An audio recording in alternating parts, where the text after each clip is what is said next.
Hello students, welcome to Shiny Max 10ஆம் வகுப்பு பயிற்சி 1.1ல் 4வது கொஸ்டின் பார்க்கலாம். இங்கே ஏபிசி 3 கணம் கொடுத்துருக்காங்க. எனில் A cross A is equal to B cross B வெட்டு சி கிராஸ் சி என காட்டுக.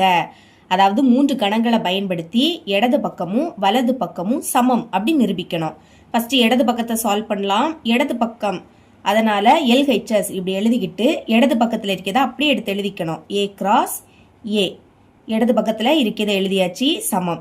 இனி ஏக்கு பதில் அதோட கணத்தை எடுத்து எழுதிக்கோங்க. 5,6 5,6 இடையில பெருக்கல் மறுபடியும் ஏ. அப்போ இதே தான் வரும், அதே அப்படியே எடுத்து எழுதிருங்க. 5,6 எழுதியாச்சு. இப்போ பாருங்க, நடுவில் பெருக்கல் இருக்கு. நடுவில் பெருக்கல் வந்தாலே புள்ளிகளாக எழுதணும். அதுக்கு முன்னாடி கணத்துக்கான இந்த பிராக்கெட். இனி இங்கோட ஃபர்ஸ்ட் உறுப்பையும் அங்கோட ஃபர்ஸ்ட் உறுப்பையும் எழுதிக்கணும். புள்ளிகளாக எழுதும் போது இந்த பிராக்கெட் போட்டுக்கணும். இங்கே 5 இருக்கு, கமாக்கு அடுத்து அங்கே உள்ளது, அங்கேயும் 5 தான். இனி இந்த பிராக்கெட்டை க்ளோஸ் பண்ணிருங்க, கமா.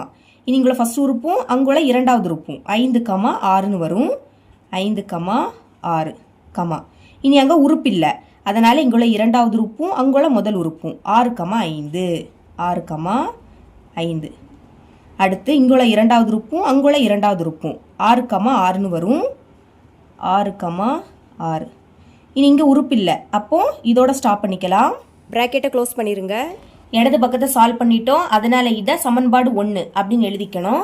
இனி வலது பக்கத்தை சால்வ் பண்ணலாமா? வலது பக்கம் அதனால ஆர்ஹெச்எஸ் இப்படி எழுதிக்கிட்டு வலது பக்கத்தில் இருக்கிறத அப்படியே எடுத்து எழுதிக்கணும். B cross B B cross B இடையில என்னது இருக்கு? வெட்டு. அதுக்கடுத்து C cross C C cross C. இங்கே ஃபர்ஸ்ட் பிராக்கெட்டுக்குள்ளே இருக்கிறத முதல் சால்வ் பண்ணணும், அடுத்து தான் மொத்தமாக சேர்த்து சால்வ் பண்ணணும். ஃபர்ஸ்ட் பி கிராஸ் பி கண்டுபிடிக்கணும், அடுத்து சி கிராஸ் சி, அடுத்து இது மொத்தத்தையும் சால்வ் பண்ணணும். ஓகே, இப்போ பி கிராஸ் பி சால்வ் பண்ணிடலாம். பி கிராஸ் பி பி பிக்கு பதில் அதோட கணம் 4,5,6 எழுதிருங்க. 4,5,6 இடையில பெருக்கல் மறுபடியும் பி. அப்போ இதே தான் வரும், பியோட கணம் என்னதோ அதுதான் வரும். எழுதிக்கலாம். 4,5,6 எழுதியாச்சு. இங்கே நடுவில் பெருக்கல் புள்ளிகளாக எழுதணும். அதுக்கு முன்னாடி இந்த பிராக்கெட்.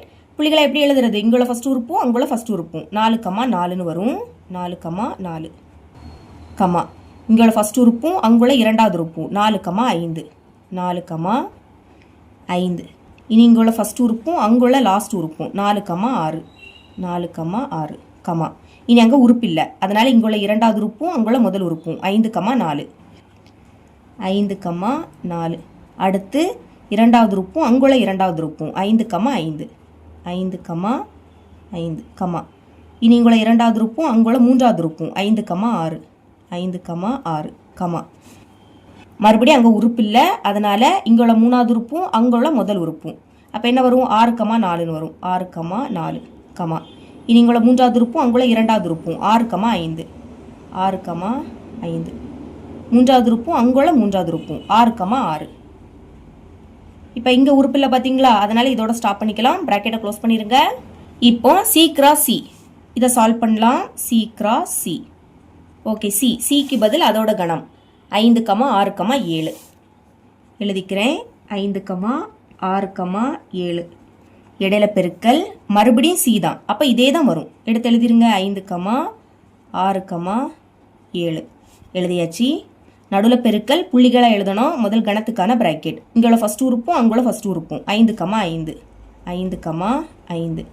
இனி இங்குள்ள ஃபர்ஸ்ட் உறுப்பும் அங்குள்ள இரண்டாவது உறுப்பும் 5,6 5,6. இங்குள்ள ஃபர்ஸ்ட் உறுப்பும் அங்குள்ள மூணாவது உறுப்பும் 5,7 5,7. அங்கே உறுப்பு இல்லை, அப்போ இங்குள்ள இரண்டாவது உறுப்பும் அங்குள்ள முதல் உறுப்பும் 6,5 6,5. இங்குள்ள இரண்டாவது உறுப்பும் அங்குள்ள இரண்டாவது உறுப்பும் 6,6 6,6. இங்குள்ள இரண்டாவது உறுப்பும் அங்குள்ள மூணாவது உறுப்பும் 6,7 6,7 கமா. அங்கே உறுப்பு இல்லை, அப்போ இங்குள்ள மூன்றாவது உறுப்பும் அங்குள்ள முதல் உறுப்பும் 7,5 7,5. இனி மூணாவது உறுப்பும் அங்குள்ள இரண்டாவது உறுப்பும் 7,6. அடுத்து மூணாவது உறுப்பும் அங்குள்ள மூணாவது உறுப்பும் 7,7ன்னு வரும். இவ்வளவுதான், அதனால பிராக்கெட்டை க்ளோஸ் பண்ணிடலாம். இப்போ சேர்த்து கண்டுபிடிக்கலாமா? அதை அப்படியே எடுத்து எழுதிருங்க. பி கிராஸ் பி வெட்டு சி கிராஸ் சி சமம். பி கிராஸ் பி இங்கே கண்டுபிடிச்சிருக்கோம்.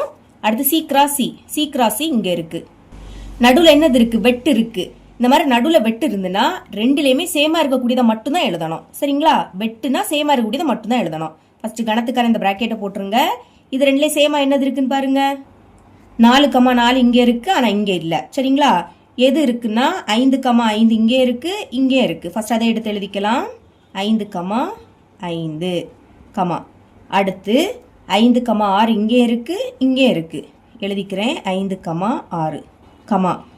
அப்புறவு 6,5 இங்கே இருக்கு, இங்கே இருக்கு. அதை எடுத்து எழுதிக்கலாம். 6,5 கமா. 6,6 இங்கே இருக்கு, இங்கே இருக்கு. 6,6 இவ்வளவு தான் சேமா இருக்கக்கூடியது. அதனால பிராக்கெட்டை க்ளோஸ் பண்ணிடலாம்.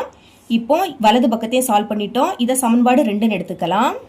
இனி சமன்பாடு 1ஐயும் சமன்பாடு 2ஐயும் பாருங்க. இங்க 5,5 இருக்கு, இங்கேயும் 5,5 இருக்கு. அடுத்து இங்க 5,6, இங்க 5,6. அடுத்து 6,5 இருக்கு, இங்க 6,5, 6,6, 6,6. சமன்பாடு 1ம் சமன்பாடு 2ம் சேமா இருக்கு.